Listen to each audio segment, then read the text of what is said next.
Indian overseas Congress के अध्यक्ष और राहुल गांधी के बेहद खास सैम पित्रोदा के एक बयान ने चुनावी मौसम की गर्मी को बहुत बढ़ा दिया है। हालात ये हैं कि उनके विरासत टैक्स को लेकर दिए गए बयान का ताप कांग्रेस को सहना पड़ रहा है। नमस्कार, मैं हूं रुचानु। सैम पित्रोदा ने भारत में विरासत टैक्स लागू करने की वकालत की है। उन्होंने अमेरिका के शिकागो में कहा कि अमेरिका में विरासत टैक्स लागू है, ये कानून निष्पक्ष है और ठीक है। कांग्रेस संपत्ति के पुनर्वितरण के मामले में पहले ही भाजपा के निशाने पर है और सैम पित्रोदा के बयान ने कांग्रेस के लिए एक और मुसीबत खड़ी कर दी। तो आज के एपिसोड में हम आपको आपकी संपत्ति पर कांग्रेस की नीयत की रियल स्टोरी बता रहे हैं।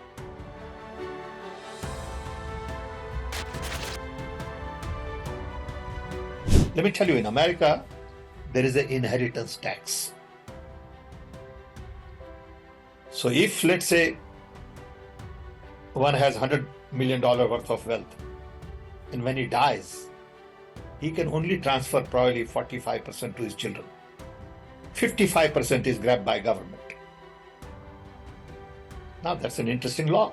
It says, you in your generation made wealth, you are leaving now, you must leave your wealth for public. Not all of it, half of it. Which to me sounds fair. In India, you don't have that. If somebody is worth 10 billion and he dies, his children get 10 billion. Public get nothing. And law says, you get half of it, public gets half of it.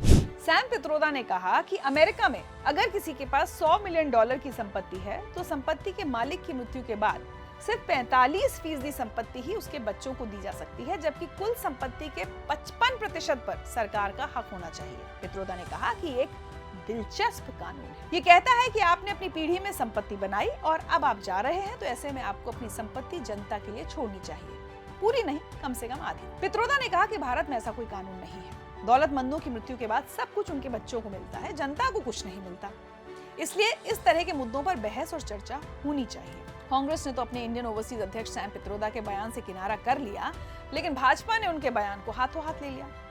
और प्रधानमंत्री नरेंद्र मोदी ने तो पहले ही कह दिया था कि कांग्रेस की नजर आपकी संपत्ति पर है। इस बार का कांग्रेस का मैनिफेस्टो देख लीजिए। कांग्रेस ने अपने मैनिफेस्टो में जो कहा है वो चिंताजनक है, गंभीर है। उन्होंने कहा है कि अगर कांग्रेस की सरकार बनेगी तो हर एक की प्रॉपर्टी का सर्वे किया जाएगा। हमारी बहनों के पास सोना कितना है उसकी जांच की जाएगी, उसका हिसाब लगाया जाएगा।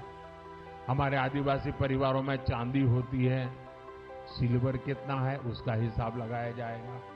सरकारी मुलाजिमों के पास कितना जगह है, क्या है, पैसे कहाँ है, नौकरी कहाँ है, उसकी जांच की जाएगी। इतना ही नहीं, आगे क्या कहा है, ये जो गोल्ड है बहनों का और जो संपत्ति है, ये सबको समान रूप से वितरित कर दी जाएगी।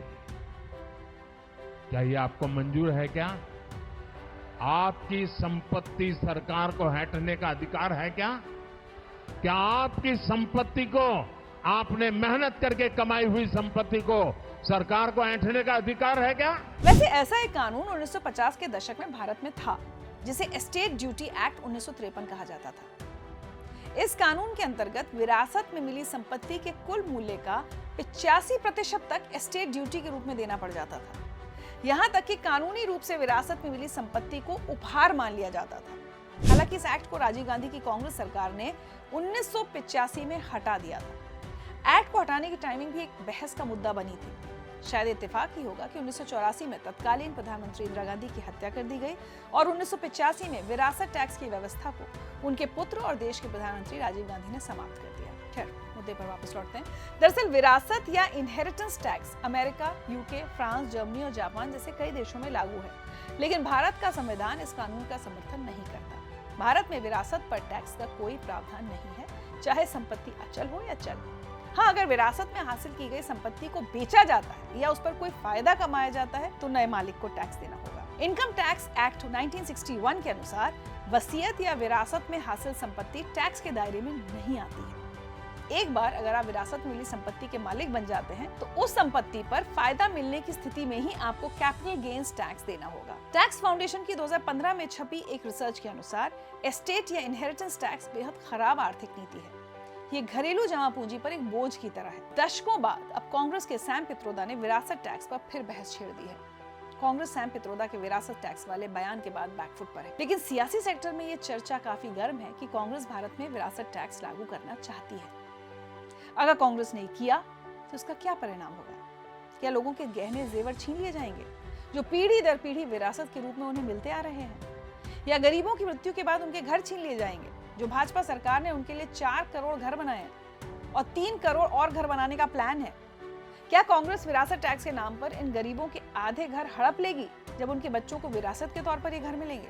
भाजपा का कहना है कि इनहेरिटेंस टैक्स भी हिंदू टैक्स ही होगा, क्योंकि कांग्रेस ने अपने चुनावी न्याय पत्र में अल्पसंख्यकों को सुरक्षा देने का वादा जो किया है।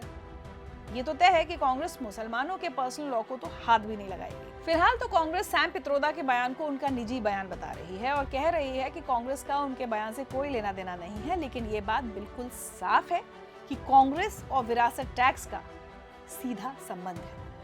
बात जुलाई 2011 की है, जब देश पर यूपीए का शासन था। तब गृह मंत्री पी चिदम्बरम ने सुझाव दिया था कि सरकार को योजना आयोग की बैठक में विरासत टैक्स के बारे में सोचना शुरू करना चाहिए। नवंबर 2012 में एक पब्लिक लेक्चर में भी पी चिदम्बरम ने फिर से यही सुझाव दिया था। 2013 में एक खबर फिर से सामने आई कि यूपीए 2 सरकार के वित्त मंत्री चिदम्बरम गिरते टैक्स रेवेन्यू की भरपाई के लिए विरासत टैक्स लागू करने पर विचार कर रहे हैं। उस समय चिदम्बरम के इस विचार को कुछ अर्थशास्त्रियों का भी समर्थन प्राप्त था, जिनका मानना था कि इनकम टैक्स की तुलना में इनहेरिटेंस टैक्स को प्राथमिकता दी जानी चाहिए, क्योंकि 2014 के लोकसभा चुनाव के मद्देनजर इनकम टैक्स को बढ़ाना कांग्रेस के लिए घातक सिद्ध हो सकता है। हम कुछ और उदाहरण देते हैं जो कि दर्शाते हैं कि कांग्रेस की नियत खून पसीने की कमाई करने वाले लोगों के खिलाफ है। 28 फरवरी 1970 को तत्कालीन प्रधानमंत्री इंदिरा गांधी ने केंद्रीय बजट भाषण दिया था। उस समय वो खुद वित्त मंत्री भी थी। उन्होंने 2 लाख रुपए से ऊपर की सभी इनकम पर मार्जिनल टैक्स रेट को 11% बढ़ाकर 93.5% कर दिया था। यकीन नहीं होगा पर ये सच है। 93.5% टैक्स रेट। 1976 में अर्बन लैंड सीलिंग एक्ट लाया गया, जिसका मकसद सीमा से परे आम लोगों की शहरी भूमि का अनिवार्य अधिग्रहण करना था। कंपल्सरी डिपॉजिट स्कीम एक्ट 1963 के मुताबिक लोगों के वेतन अथवा दूसरी आमदनी से कुछ निश्चित राशि सरकार को देना अनिवार्य बना दिया गया था। अजीब विडंबना है। पीएम मोदी कहते हैं कि देश को तीसरी सबसे बड़ी अर्थव्यवस्था बनाना है, 2047 तक देश को पूर्ण विकसित बनाना है, और कांग्रेस कभी धन के पुनर्वितरण पर तो कभी विरासत टैक्स पर अटक जाती है। कांग्रेस को ये समझना होगा कि देश और देशवासी अच्छा कमाने से विकसित होंगे, न कि जो है उसका बंटवारा करने से। लोकसभा चुनाव चरम पर है और ऐसे में विरासत टैक्स जैसे मुद्दों का उठना कांग्रेस के लिए सेल्फ गोल साबित हो सकता है। कांग्रेस नेता सैम पित्रोदा द्वारा उठाए गए विरासत टैक्स के बारे में आपकी क्या राय है? आप लिखकर हमें जरूर बताएं। आपसे हमारी मुलाकात किसी और मुद्दे की रियल स्टोरी के साथ जल्द होगी। तब तक स्वस्थ रहें, सुखी रहें, सुरक्षित रहें और वोट देने के अधिकार का इस्तेमाल जरूर करें।